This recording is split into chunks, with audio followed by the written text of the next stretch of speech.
धामणगावात भीषण आग, 50% गाव जळून खाक, शेकडो कुटुंबे बेघर. आपण पाहत आहात GD न्यूज, बातमी म्हणजे थेट वास्तव. भिवापूर तालुक्यातील धामणगाव विद्या मंदिर येथे शनिवार 2 मे 2026 रोजी सायंकाळी सुमारे 6:30 वाजता भीषण आग लागून संपूर्ण गाव हादरले. सुरुवातीला शेतात जाळलेल्या पालापाचोळ्यामुळे लागलेली आग सोसाट्याच्या वायामुळे वेगाने पसरली आणि काही वेळातच गावातील 30 ते 50 पेक्षा अधिक घरे जळून खाक झाली. उन्हाळ्यामुळे कोरडे वातावरण, घरांसमोरील लाकूड साठे, गोठे आणि मातीकवेलू घरे यामुळे आगीने विक्राळ रूप धारण केले. काही प्राथमिक माहितीनुसार जंगलातील आगीचाही या घटनेत सहभाग असण्याची शक्यता व्यक्त केली जात आहे.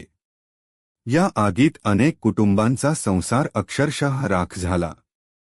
अन्नधान्य, कपडे, घरातील सर्व साहित्य जळून खाक झाले असून शेकडो नागरिक उघड्यावर आले आहेत. शेतकऱ्यांच्या गोठ्यातील गायी, बैल, शेळ्या, मेंढ्या यांचा मोठ्या प्रमाणात मृत्यू झाल्याने आर्थिक नुकसानही प्रचंड झाले आहे. जीवितहानीबाबत अद्याप स्पष्ट माहिती समोर आलेली नसली तरी काही ठिकाणी 2 ते 3 जणांच्या मृत्यूची प्राथमिक माहिती मिळत आहे.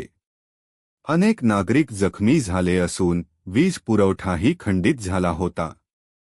घटनेनंतर स्थानिक ग्रामस्थांनी स्वतः पुढाकार घेत पाण्याच्या मदतीने आग आटोक्यात आणण्याचा प्रयत्न केला. नागपूरसह आसपासच्या भागातून 4 ते 10 अग्निशमन दलाच्या गाड्या घटनास्थळी दाखल झाल्या, मात्र गावातील अरुंद रस्त्यांमुळे बचावकार्य करताना मोठ्या अडचणी निर्माण झाल्या. पोलीस आणि प्रशासन तातडीने घटनास्थळी दाखल झाले असून आग सध्या नियंत्रणात आणण्यात यश आले आहे.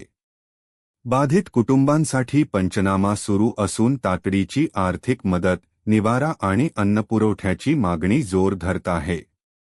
धामणगावातील या दुर्घटनेने ग्रामीण भागातील सुरक्षा व्यवस्थेवर प्रश्नचिन्ह निर्माण केले असून नागरिकांना तत्काळ मदतीची गरज आहे. आपण पाहत आहात GD न्यूज, बातमी म्हणजे थेट वास्तव.